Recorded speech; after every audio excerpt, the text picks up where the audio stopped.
शास्त्री जी रुक दो बेटा।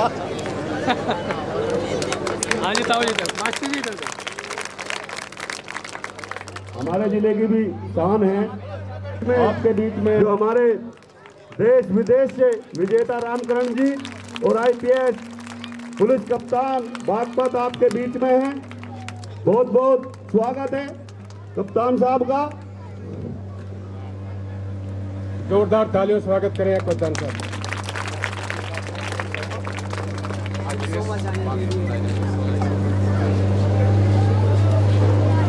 श्री किशोर जी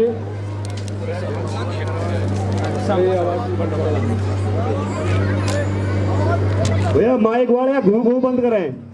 ये क्या घू घू सी देखते ये ध्यान में दे। श्री किशोर शर्मा जी तेजपाल जी प्रधानाचार्य का स्वागत करेंगे, पुरस्कृत हैं, इनका भी जोरदार तालियों स्वागत करें। तेजपाल जी का कप्तान साहब का स्वागत करेंगे योगेश प्रधान जी, राजीव प्रधान जी, प्रधान जी सामने।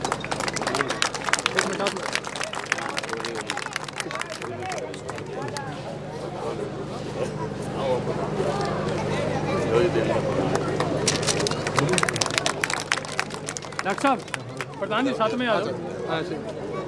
जोरदार तालियां बजाएं एक बार, जोरदार तालियां। क्या वर्तन है?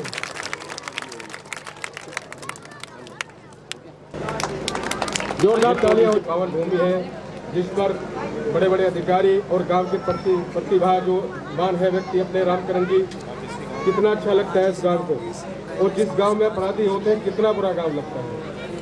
आप ये देखिए जब पुलिस कहीं किसी के आगे चले और स्वरूपपुर खेड़की के इंटर कॉलेज में पढ़कर भी अंतरराष्ट्रीय स्तर का अपने आप को विकसित कर सकता है, ये इसलिए सम्मान आपका हो रहा है। ये इस प्रेरणा के लिए सम्मान हो रहा है कि इस क्षेत्र के युवा बच्चे आपको आदर्श के रूप में माने और आप भी उन्हें अपने बच्चे अपने भाई के रूप में कहीं आप सहायता कर सकते हो तो उनकी विदेशों में आप भी सहायता करें, इसलिए आपका सम्मान हो रहा है। आपके हमारे एसपी साहब आए, मैं एक दो बार किसी के साथ चला गया, बात करने का मौका नहीं मिला।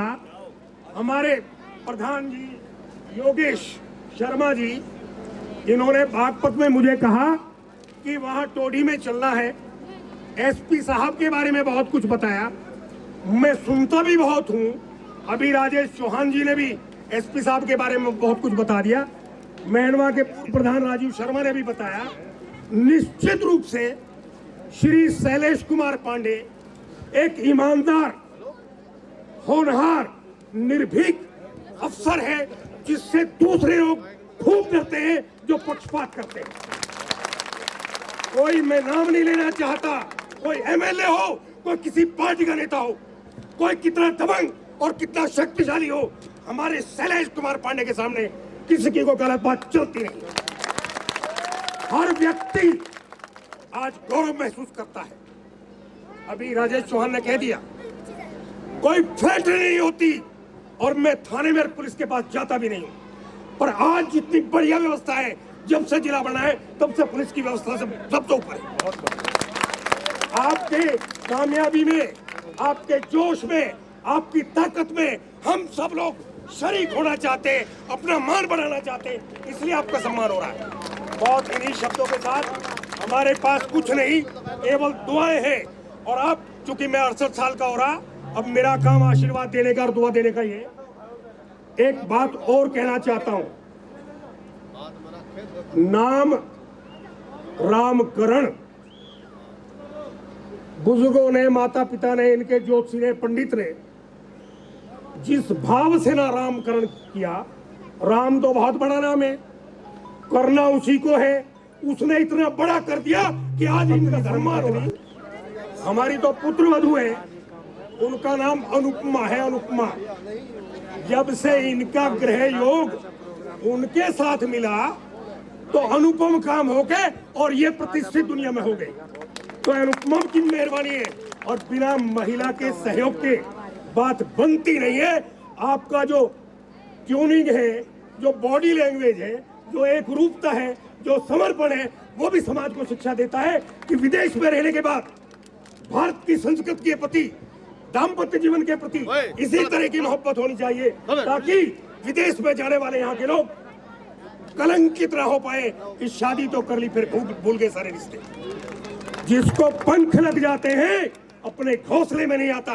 मैं बड़ाई करना चाहता हूँ नौजवान की कि पंख दुनिया की उड़ान भर रहे हैं और मोहब्बत यही टोडी की मिट्टी से हो रही है। ये सौभाग्य की बात है। हमारे एसपी साहब के बारे में मैंने कम कहा, मुझे पता लगा इनकी धर्मपत्नी भी आईएएस है। ईश्वर से प्रार्थना है कि आपके यश में हम भी यशवान और गौरव महसूस करें। धन्यवाद, आशीर्वाद, शुभकामनाएं। देखिए, प्रधान जी के नाम पर जोरदार ताली स्वागत ग्रुप होता है, वहाँ युवतियों का सम्मान होता है। आप डॉक्टर देवेंद्र के नाम पर भी तालियां बजाएंगे। हाँ जी, सामने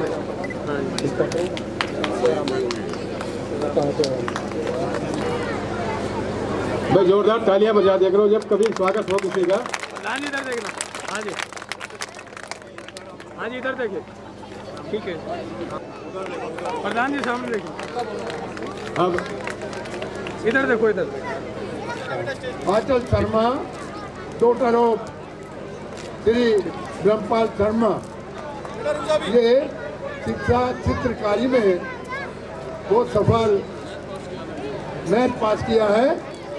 इसको सम्मान दिया जा रहा है देखो, इधर देखना। अच्छा, गांव की तरफ से, प्रधान जी की तरफ से इस समारोह में।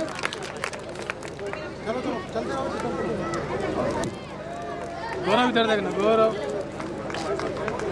ठीक है। हाई स्कूल में इनके 100% नंबर आए हैं, इसलिए इनको आशीर्वाद अजय कुमार शर्मा जी 100% परिणाम इस बेटी ने भी प्राप्त किया है। इसको भी सम्मानित किया जा रहा है और आशीर्वाद भी है। आप भी सम्मान के काबिल हैं। 100% परिणाम इनकी बच्ची का आया है, इसलिए वो नहीं आ पाई। ये भी 100% परिणाम के लिए हाई स्कूल के लिए इनको आशीर्वाद दिया जा रहा है। हमारे कप्तान साहब, हमारे डॉक्टर रामकरण जी और सभी जी, हरिओम शर्मा जी, तो बेटा सामने आपको भी आज आ गया। इंटर में 94% अंक प्राप्त किए हैं। आपको भी बेटे आशीर्वाद दिया जा रहा है, सम्मानित किया जा रहा है। आगे भी सतवीर जी, सामने देखो, बेटी ने भी इधर देखना। आज आ गया, आज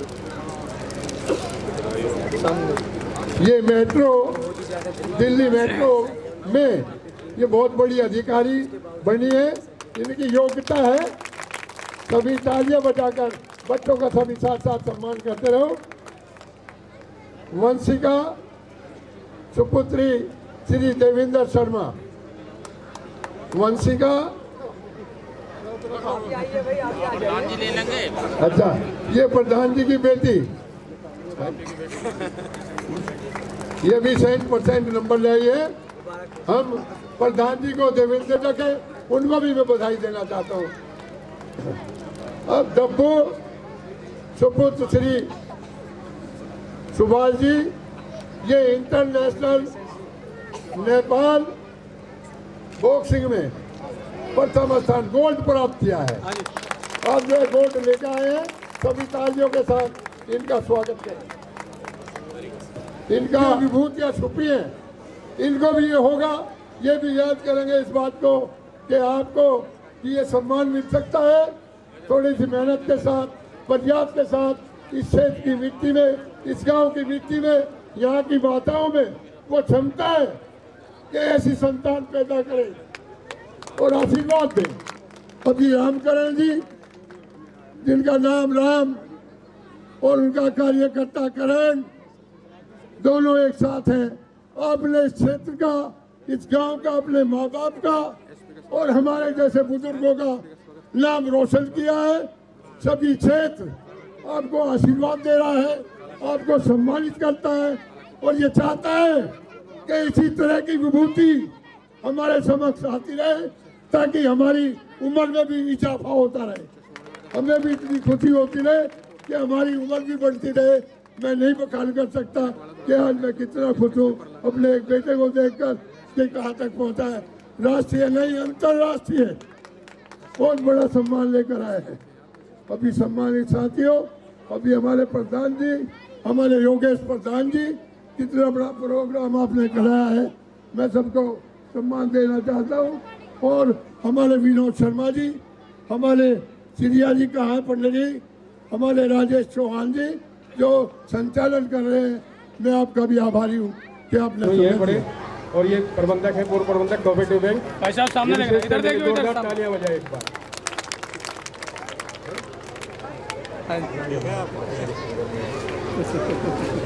हाँ जी, इधर देखना। गौरव शर्मा, अपना नाम बताते रहे करो बेटा, एक मिनट नाम बताते हो कप्तान साहब को, मैं ये हूँ, अपना नाम बताते रहो,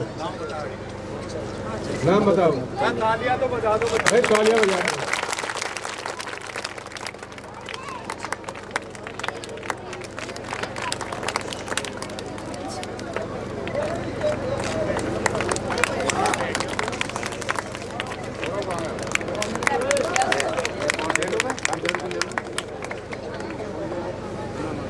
इधर देखना भाई साहब, इधर देखना।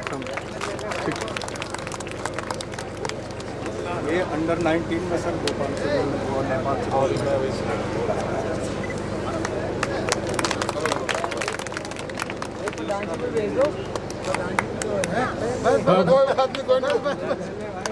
प्रधान जी इतना बढ़िया कार्यक्रम कर रहे हैं तो इनको भी तो होना चाहिए।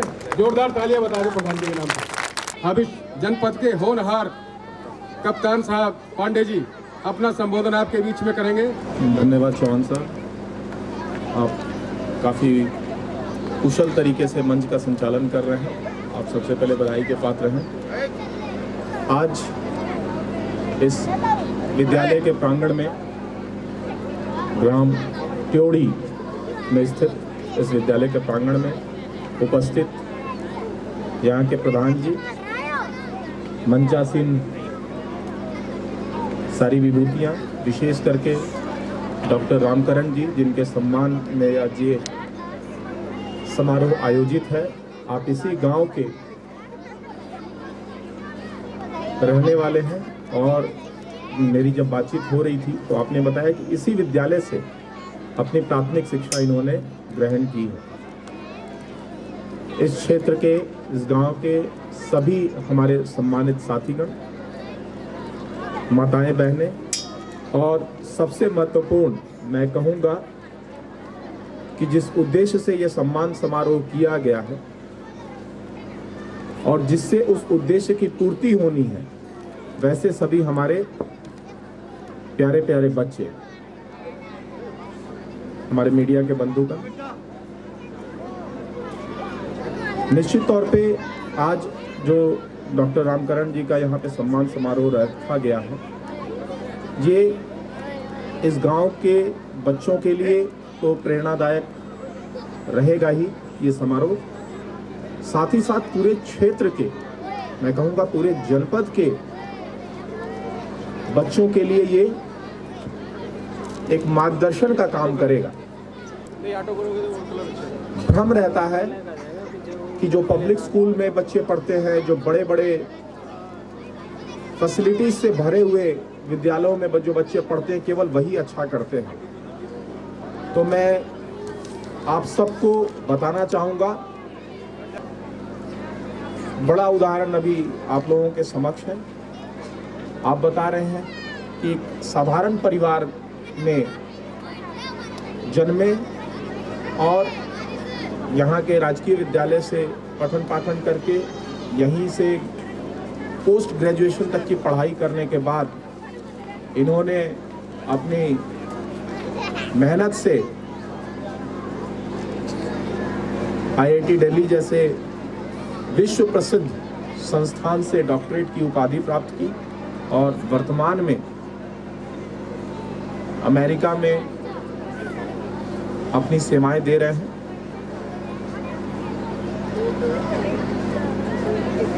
बहुत ही उल्लेखनीय आपका कार्य रहा है, जिसके कारण आपको विदेशों में कई पुरस्कार और सम्मान आपको मिले हैं। परंतु मैं बताना चाहूँगा कि वो सारे सम्मान एक तरफ और अपनी जन्म धरती से मिला हुआ सम्मान एक तरफ है। इसलिए इस सम्मान को प्राप्त करते हुए जो आपको खुशी हो रही होगी, मैं समझ सकता हूँ, ये अद्वितीय है।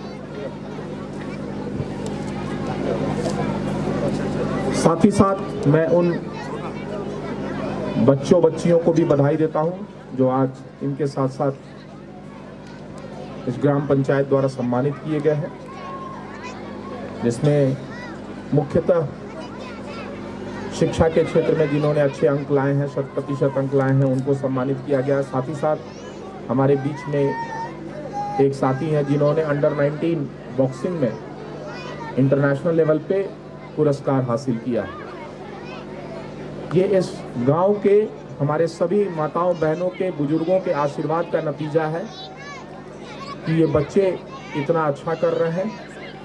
और मुझे पूरा विश्वास है कि भविष्य में जो अभी बच्चे यहाँ पे छोटे छोटे उपस्थित हैं, जो यहाँ के पढ़ने वाले बच्चे हैं या जो खेलकूद में रुचि रखे हैं, वो सब अपने क्षेत्र में अच्छा करें। साथियों, मैं ये कहना चाहूँगा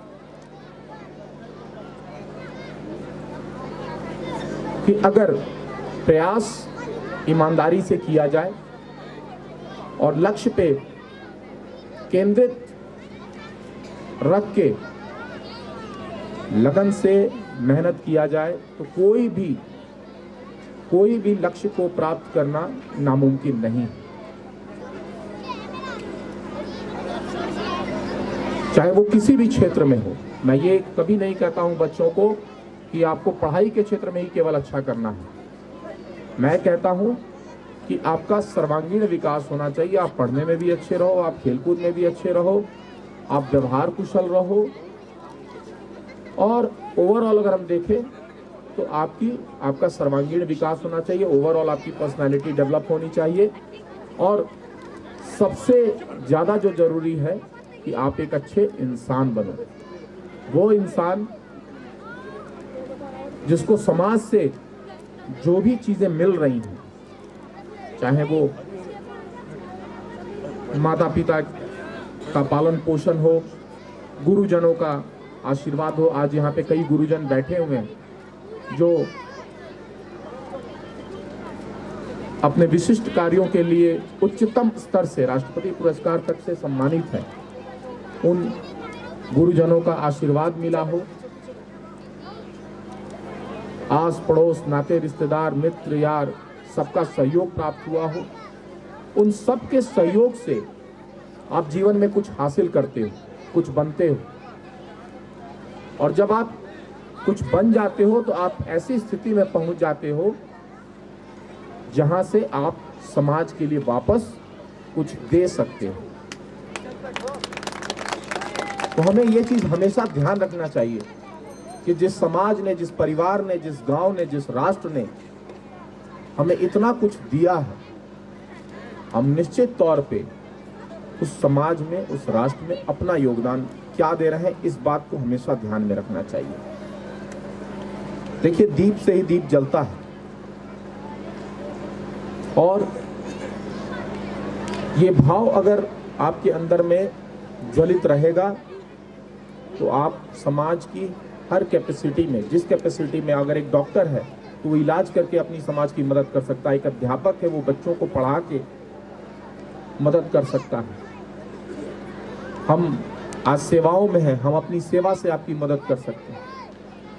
हर आदमी जरूर सोचे कि हमें हमेशा स्वयं से पहले समाज और राष्ट्र के बारे में सोचना है, तो समाज से बुराइयां खत्म होंगी, अपराध खत्म होगा और हमारा समाज एक स्वस्थ समाज बनेगा।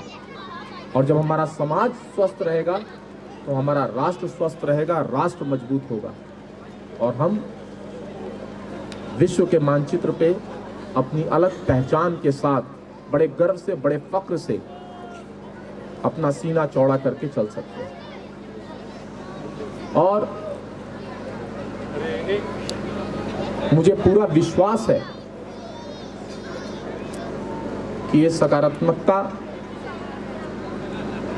जन जन में, बच्चों से लेके जो युवा हैं हमारे, उन सब में आनी जरूरी है। क्योंकि जहां सकारात्मकता की कमी होती है, नकारात्मक शक्तियां हावी होने लगती हैं और खास करके युवा वर्ग जो है वो अपराध और आपराधिक गतिविधियों के तरफ खींचता चला जाता है। हमें उन प्रवृत्तियों को रोकना है और उनको एक अच्छा व्यक्ति, एक सच्चा इंसान बनाने में हमें आपको सबको उसकी मदद करनी है, उसका मार्गदर्शन करना है। एक बार पुनः मैं रामकरण जी का स्वागत करता हूं। उनको मैं बताना चाहूँगा कि आपके क्षेत्र के लोगों ने आपको बहुत प्यार दिया है और मैं चाहूँगा कि यहाँ इस क्षेत्र के जो बच्चे हैं ये जब आगे बढ़ें तो इनको जो भी संभव मदद हो वो आप और आपकी टीम ज़रूर दे, जिससे इनको भी अपने लक्ष्य को प्राप्त करने में मदद मिले।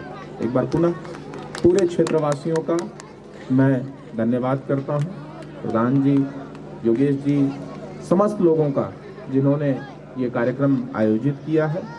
बहुत ही अच्छा कार्यक्रम आप लोगों ने आयोजित किया है और इससे अन्य ग्राम पंचायतों को भी प्रेरणा मिलेगी कि अपने यहाँ के होनहार बच्चों को इस तरह से एक उनको मंच दें और उस मंच से हम उनको सम्मानित करें। उनके जो विशिष्ट कार्य रहे हैं उसकी पहचान उनको मिले। बहुत बहुत धन्यवाद। जय हिंद, जय भारत। ब्रह्म तस्मै श्री गुरुवे नमः, तस्मै श्री गुरुवे नमः।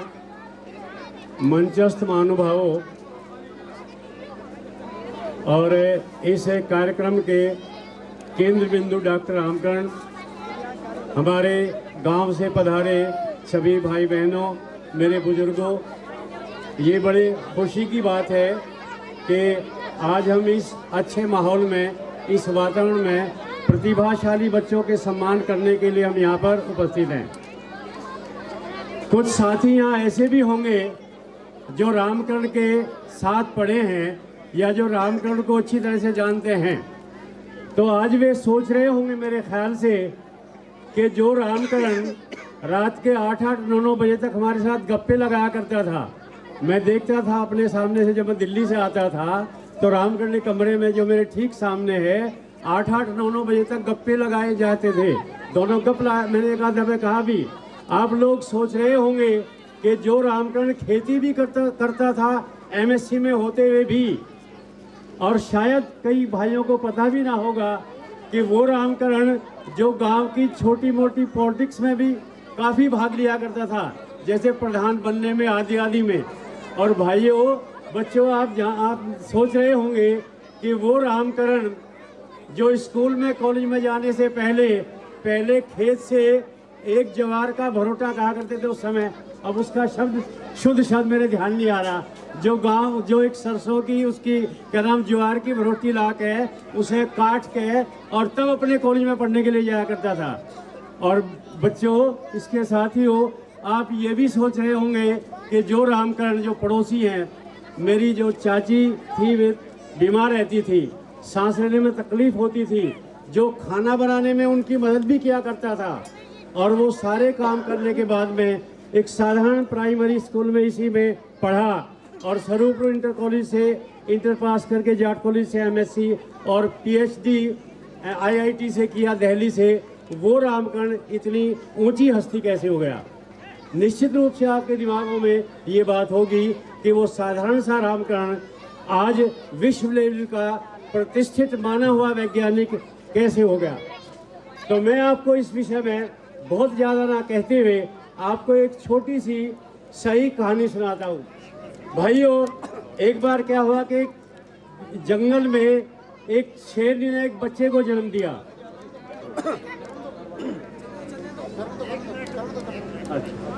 तो बच्चों, वो शेरनी ने एक बच्चे को जन्म दिया और दुर्भाग्य से शेर के बच्चे को जन्म देते ही वो मर गई। वो शेर का बच्चा 1-2 दिन तक भूखा झाड़ियों में पड़ा रहा और जैसे भी उसने घास पात खाया, एक दिन क्या हुआ कि उस जंगल में भेड़ों का झुंड आ रहा था। जब उस शेर के बच्चे के पास कोई साधन ही नहीं था, कोई बात ही नहीं थी सोचने की, वो फटाक से उस झुंड में शामिल हो गया। सैकड़ों भेड़ों का झुंड था और वो शेर का बच्चा उस भेड़ों के झुंड में दाखिल हो गया। अब काफी उसमें भेड़ थे, भेड़ों के मालिक को गड्ढे को भी पता नहीं चला। वो बच्चा उसके घर भी चला गया और भेड़ों के बीच में वो रहने लगा। जब 2 दिन 4 दिन हो गए तो भेड़ के मालिकों को पता चला कि यहाँ तो एक शेर का बच्चा है। उसने सोचा अच्छा हो गया, मैं क्या करूँगा कि इस शेर के बच्चे को आगे रखा करूँगा और मेरे भेड़ों की रक्षा हुआ करेगी, क्योंकि भेड़ों पर शेर अटैक किया करते थे, आक्रमण किया करते थे। प्यारे बच्चों, आप जरा ध्यान से सुनेंगे। एक बार ऐसा हुआ कि शेर ने उस झुंड पर अटैक कर दिया, आक्रमण कर दिया। अब जो भेड़ के बच्चे थे, भेड़ जो थी वो तो दौड़ गई इधर उधर, कोई झाड़ी के पीछे छिप गई, कोई कहीं चली गई। और वो जो शेर का बच्चा था, चूँकि उसके संस्कार और उसका वातावरण दोनों अलग थे, वो चूँकि एक शेर का बच्चा था तो शेर के बच्चे का अहंकार उसके अंदर था, शेर के गुण उसके अंदर थे। अब वो शेर का जो बच्चा था थोड़ा आगे को चला और फिर रुक जाए तो शेर है। और चूँकि वो घास पात खा करके जिया था तो वो कहता था तो भेड़ है। तो उसके अंदर ये भावना रहती थी कि तू शेर है कि भेड़ है। और बच्चों, ऐसा हुआ कि भेड़ ने उसको